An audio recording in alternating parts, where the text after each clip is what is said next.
오모현 법우님 자매분이 마음에 대한 이야기에 대한 관심이 지대해서 마음에 대한 이야기를 이제 그만 미루고 오늘 법회는 마음 이야기로 시작을 하겠습니다 하고 지난주에 예고를 하고 끝냈거든요. 그래서 마음 이야기로 시작을 하겠다. 아마도 오모현 법우님의 그 지대한 관심이 많은 부분 좀 해소가 될 것이다 라고 생각을 했는데 어째 그 두 자매분이 오늘 못 오셨고요. 대신에 스님 한 분하고 새 법우님이 오셨으니까 두 분한테 더 도움이 되시면 되겠습니다. 기본적으로는 우리 교재에 106페이지를 참고하겠습니다.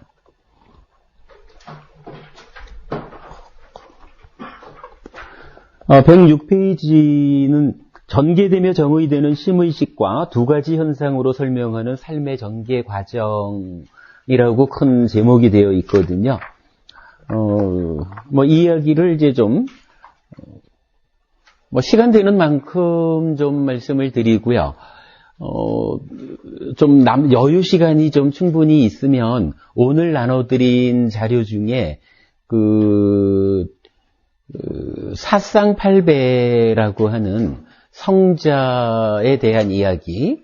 그랬을 때 이 성자가 10가지 족쇄라고 하는, 따지면은 우리가 윤회하고 있다.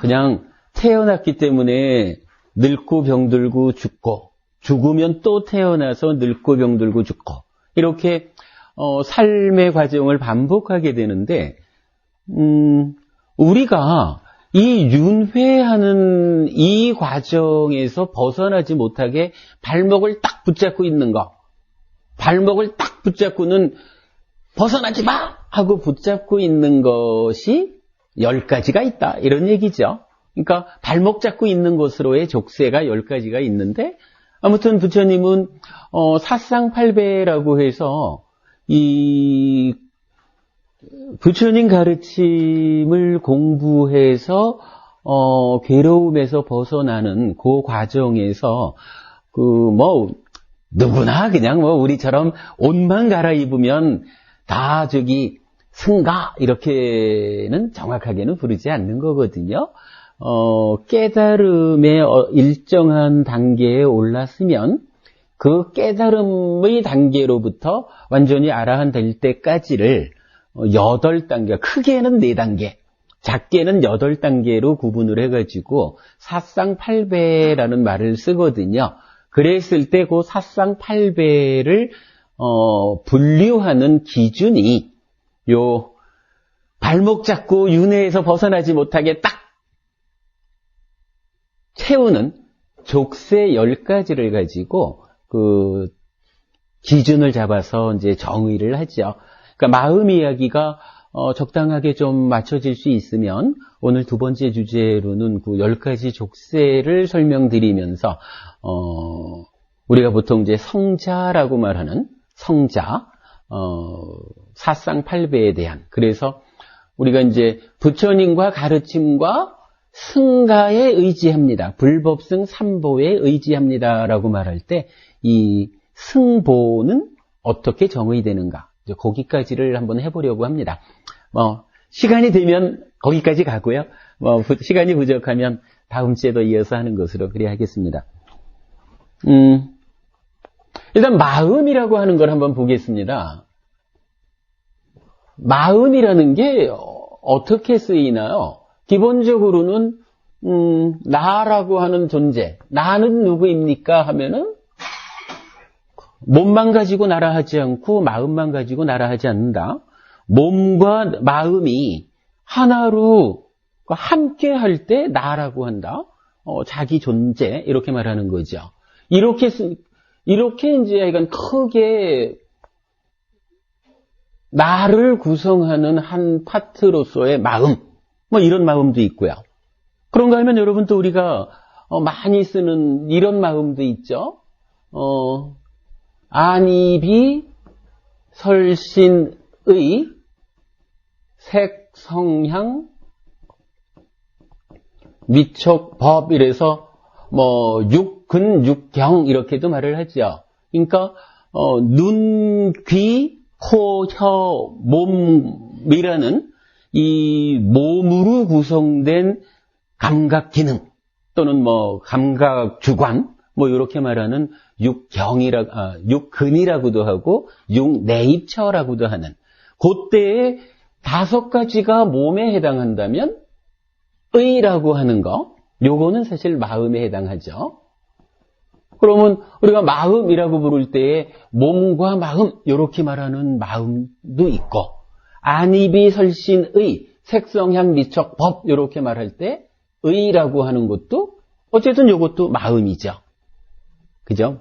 몸으로 감각하는 대상이 있는가 하면 마음으로 감각하는 대상 또는 마음이 감각 기능을 지원해 줘가지고 감각작용이 실제로 일어난다. 이렇게 말하는 거죠. 그런가 하면 우리가 또 이제 업을 짓잖아요. 업을 짓는데 업이라는 것은 몸과 말과 마음, 몸과 말과 마음으로 업을 짓지요. 그런데 이때는 신구의 삼업 이렇게 말하면서 여기 쓰인 것과 같은 의라는 마음이 업을 짓죠. 근데 이제 우리가 그동안 쭉 공부를 했습니다만은 업이라고 하는 것이 그냥 몸과 말과 마음으로 행위하는 거 이렇게만 말할 수 있느냐. 예를 들자면 이 업이라는 것이 그대는 어떻게 행위합니까? 그러면 창조주 하나님이 있습니다. 창조주 하나님이 세상을 만들고 나를 만들었기 때문에 나의 주인은 창조주 하나님입니다. 그래서 나는 신의 뜻대로 살아갑니다. 행위합니다. 이렇게 말하는 몸과 말과 마음의 행위의 근거에 그러니까 원인이 되는 것으로 이 너무 아래인가요? 신의 뜻 이렇게 말하는 가르침도 있죠. 부처님 물론 요거 아니라 그러죠. 그 다음에 또 어떤 사람은 내가 전생에 이렇게 업을 지었기 때문에 전생에 지은 바 업장에 의해서 지은 업에 의해서 나는 지금 이렇게 살아가도록 결정되어 있다. 나는 전생의 업에 의해서 숙명적으로 운명적으로 결정된 대로 살아간다. 이렇게 말하는 가르침도 있는 거죠. 그리고 숙명론 약간 이렇게 말하는 거죠.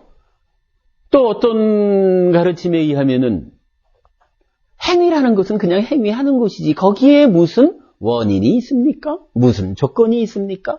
이렇게 말하는 가르침도 있죠. 부처님 요거 아니다 그러죠. 그래서 요거 이제 무인무연 그러죠. 원인도 조건도 없다.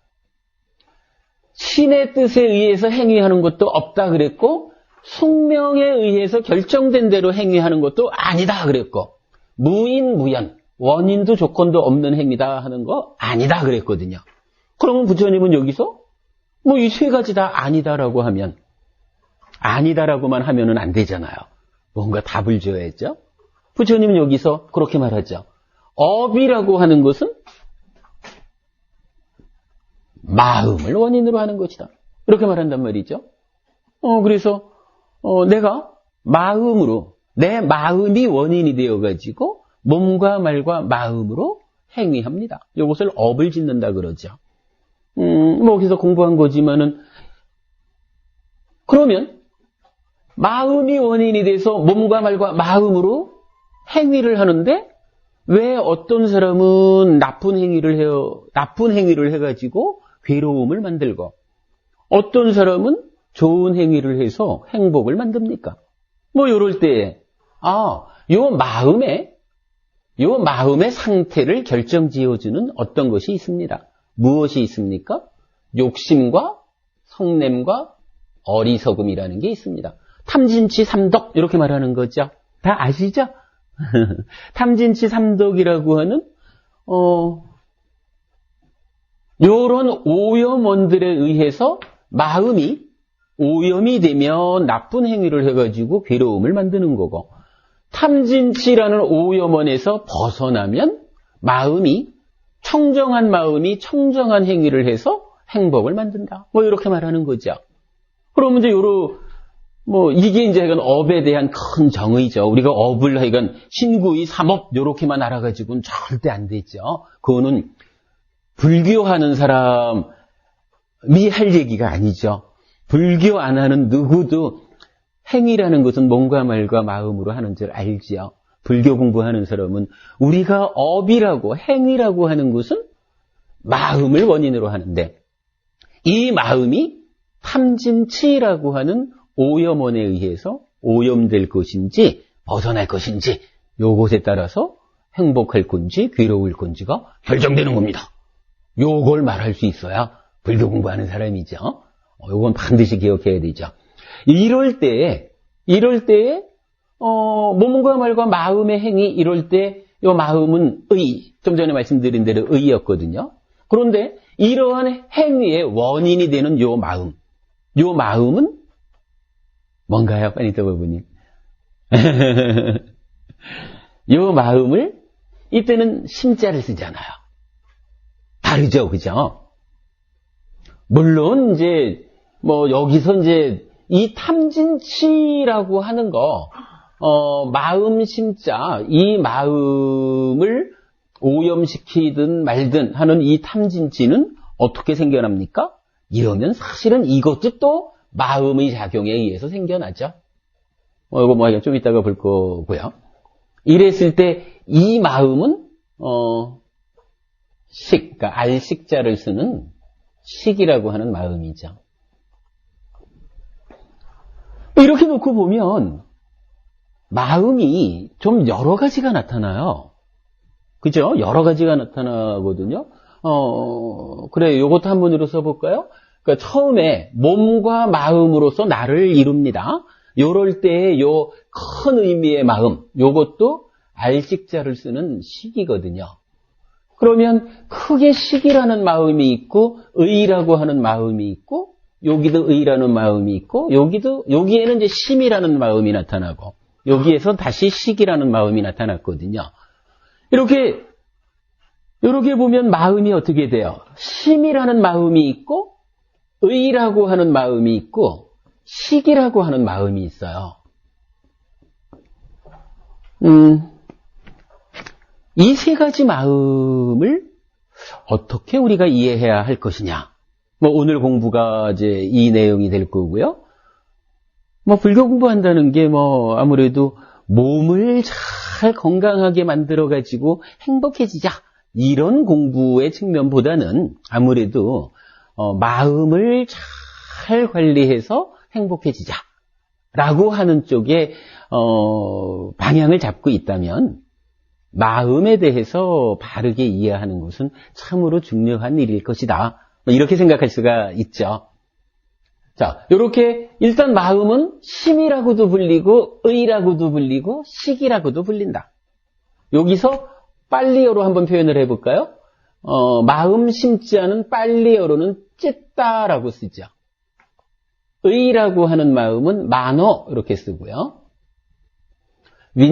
식이라는 마음은 윈냐나 이렇게 씁니다.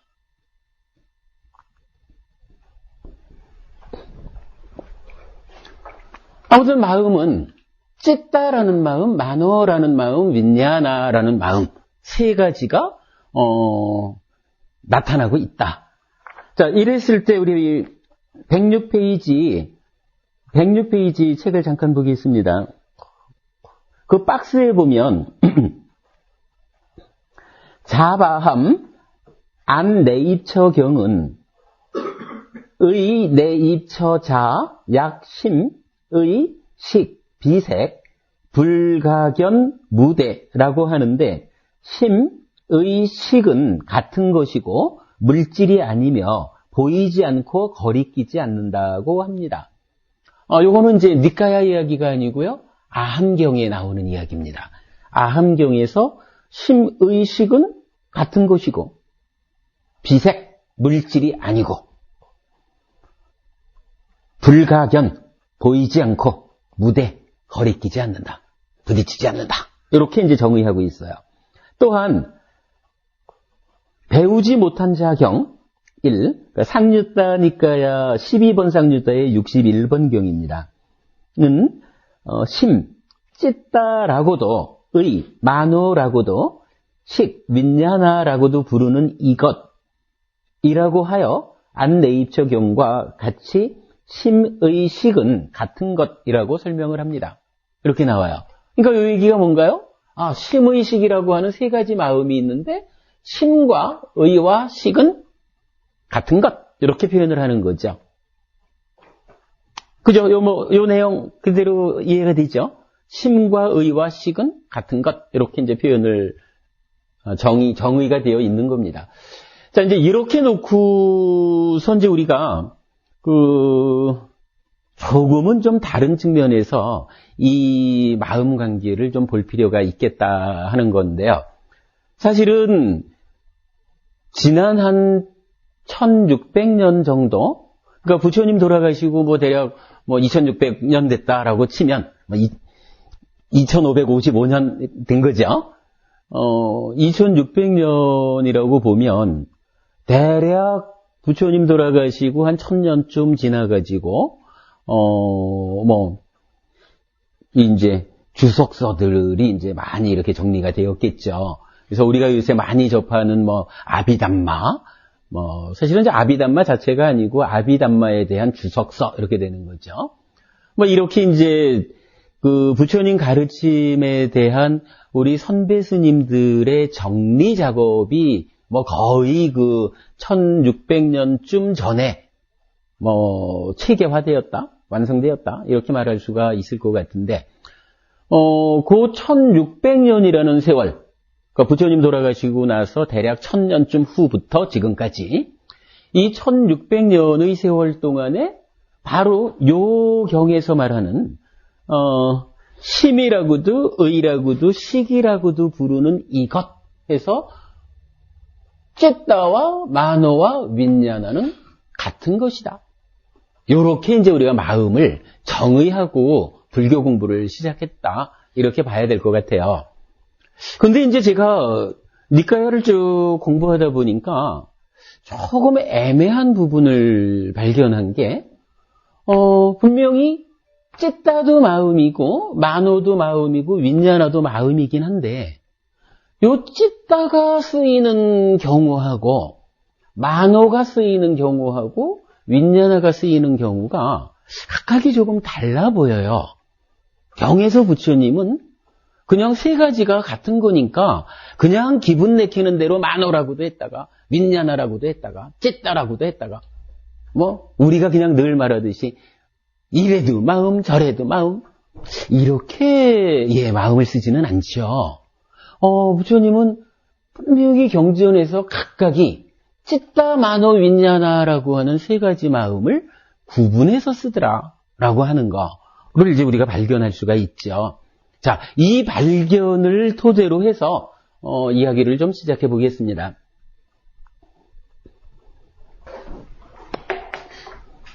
새로 오신 부부님께 한번 여쭤보겠습니다. 우리가 수소가 두 개가 있고요. 산소가 하나가 있으면 요게 뭐예요? 그래, 요게 이제 이렇게 결합을 하죠. 그러면 요게 뭐가 되죠? H2O 해가지고 물. 그러니까 H2O 해가지고 물. 그러니까 어쨌든 약간 물이네요. 근데 H2O부터 말씀을 하시니까 정확히 말씀을 하셔서. 그런데 요 H2O가 됐는데 이 H2O가 물이다라고 표현하는 것이 맞을까라는 부분을 한번 생각해 봐야 될 것 같아요. 요 H2O가 물 맞아요? 확실히 물인가요? 명명을 했잖아요. 그냥 정하게는요. H2O를 물이라고 이제 명명을 했다. 근데 정말로 H2O를 물이라고 명명을 했을까요? 제가 알고 있는 견해에서는 만약에 말입니다. 만약에 여러 가지 조건들을 생각할 수가 있지만 그냥 이제 한 가지 예만 들을게요. 요 H2O를 영하 30도 정도로 냉동실에 콱 집어넣었다. 그때는 이게 물인가요? H2O잖아요. H2O를 그냥 물이라고 불러야 되면은 영하 30도가 가도 물이어야 되잖아요. 그죠? 아니, 요거 사실은 단순한 거죠. 그러니까 수소 2개와 산소 하나가 결합하면, 즉 수소 2개와 산소 하나를 조건으로 H2O라는 것이 생겨나면 요 H2O가 부채마냥 덩어리로 됐을 얼음이라고 명명하기로만 말하는 거 아닐까요, 그러면? 정확한 말씀이죠. 예. 명명하기를, 이름 붙이기를 얼음이라고 했죠. 그죠? 이름을 얼음이라고 붙였어요. 그러니까 H2O라는 것을 H2O가 뭡니까? 라고 물었을 때 이거를 그냥 물 이러면은 뭐 우리가 일상적으로는 그냥 물이라고 하죠. 근데 조금 더 냉정하게 따지고 들어가 보면 수소 2개와 산소 하나가 결합하면 H2O입니다 라고까지만 말을 해야 맞죠. 왜냐하면 온도라고 하는 한 가지 조건이 달라지면 물이라고 명명하던 데서 명명 자체가 얼음으로 달라지잖아요. 그죠? 이거는 H2O라고 이름을 붙였습니다라는 것은 언제나 맞지만, 그죠? 언제나 맞지만 이것이 물이다라고 말한다면 사실은 이것은 굉장히 한정적인 0도씨에서 100도씨라고 하는 한정적인 경우에만 맞는 것이거든요. 그러면 물이다라고 단정 지어버리면 사실은 틀리죠. 그냥 일상적으로요. H2O가 물입니다 해서 그거 가지고 문제 삼을 사람은 없어요. 그러나, 좀 더 엄밀하게 따져보면, 수소 2개와 산소 하나가 결합해서 생겨난 것은 H2O고, 이것은 온도라고 하는 조건에 따라서 0도씨보다 아래쪽의 온도에서는 얼음이라고 이름이 붙여져요. 그리고 0도에서 100도 사이에서는 물이라고 이름이 붙여지고요. 명명되는 거죠. 100도씨를 넘어가 버리면 어떻게 돼요? 여긴 뭐가 되나요? 수증기죠. 이거 누구는 기체요 이렇게 말하는 분이 있어요. 그래서 그거는요. H2O 아니라 어떤 거든지 다 온도를 높여주면 기체가 됩니다. 이렇게 이제 말하고, 정확하게는 이건 수증기죠. 수증기죠. 그러면 요때 요 물은 우리가 물 가지고는 뭘 하죠? 물 가지고 뭐 하는? 예. 어디다 써요? 용도가 있겠죠, 뭐. 조건의 환경에 따라서 물에 쓰이는 용도가 다양하죠. 그냥 예를 들자면, 샤워를 한다라고 칠까요? 사실 샤워를 하면서, 얼음 샤워, 냉수 샤워 하는 사람도 있긴 있지만, 우리가 이제 보통 보면은, 100도 이상으로 샤워는 못 할 거고, 하여간 물을 가지고 샤워를 한다고 치면, 얼음은 또 얼음을 가지고, 이제 곧 더워지네요. 우리가 냉커피를 한 잔 타기로 할까요? 냉커피를 타려면 물을 넣고 냉커피를 만들지는 않죠. 얼음 넣고 만들죠. 그리고 떡을 찌자라고 하면서 물을 가지고 떡을 찌진 않죠. 수증기 상태로 됐을 때 떡을 찌죠. 여기까지 다 타당한 이야기죠. 이렇게 놓고 보면 이런 이야기가 가능할 거예요. 수소 2개와 산소 하나가 결합하면 조건에 의해서 달라지는데 그냥 표현만 하자면 수소 2개와 산소 하나가 결합하면 얼음이라고도 물이라고도 수증기라고도 불리는 그것. 이렇게 말할 수가 있죠. 요 가능하죠. 그러면은 얼음이라고도 물이라고도 수증기라고도 불리는 이것 이렇게 말할 때 얼음과 물은 같은 것이고요. 물과 수증기는 같은 것이고요. 그래서 얼음과 물과 수증기는 하나입니다. 같은 것입니다. 이렇게 말을 하면 타당한가요? 안 타당하죠. 근데 이제 우리가 좀 전에 그 얘기를 했거든요.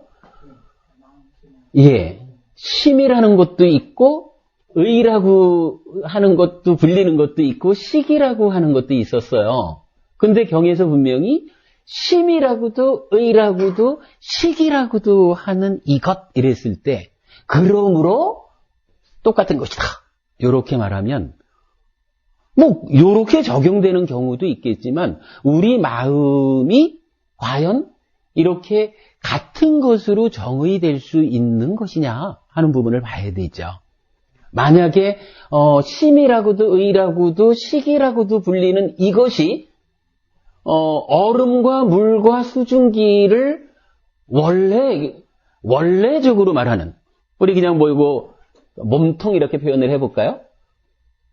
몸통적으로 H2O를 얼음과 물과 수증기라고 때에 따라서 불렀듯이 심과 의와 식이라고도 부르는 이것이 무언가 몸통이 되는 어떤 게 하나 있고 몸통이 되는 요거를 경우에 따라서 심이라고도 의라고도 식이라고도 부르는 거라면 분명히 이거는 약간 표현으로는 심이라고도 의라고도 식이라고도 부르는 그것 이랬을 때 틀린 게 아니라고요.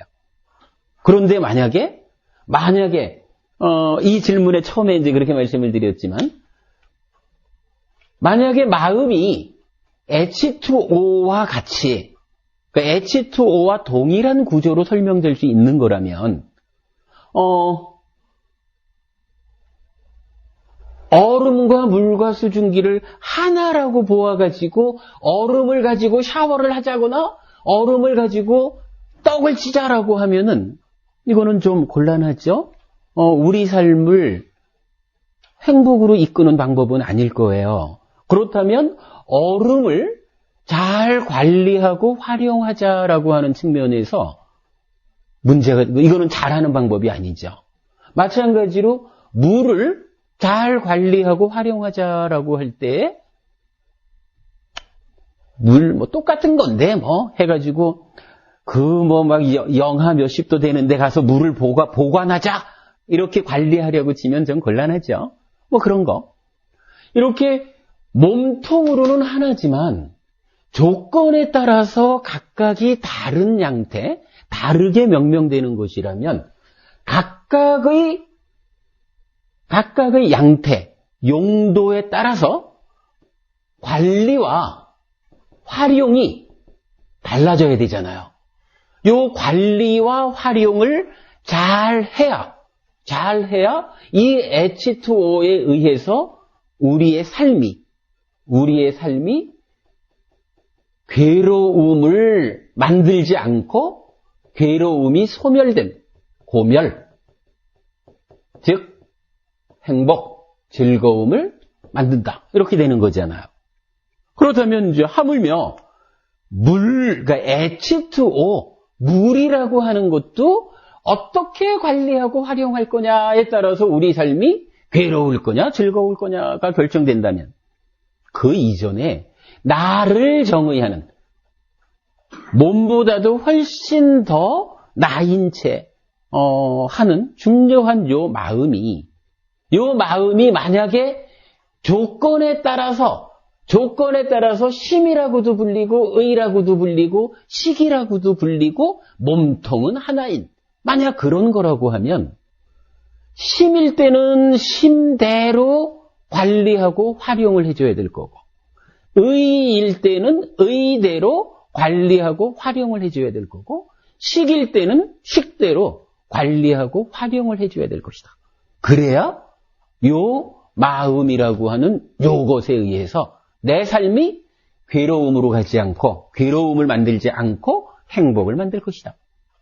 요런 말씀 타당한가요? 어떻습니까? 오늘 교수님은. 있는 식은요. 예. 안다는 식이 있어요. 그게 또 행동으로 정해졌을 때가 업이 되지 않은 거하고는 다른 거 아닐까요?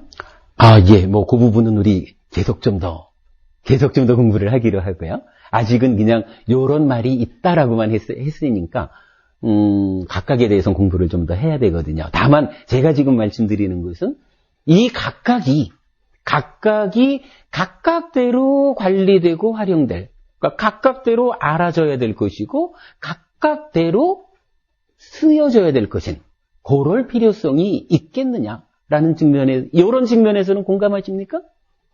예, 그래야 될 것 같죠?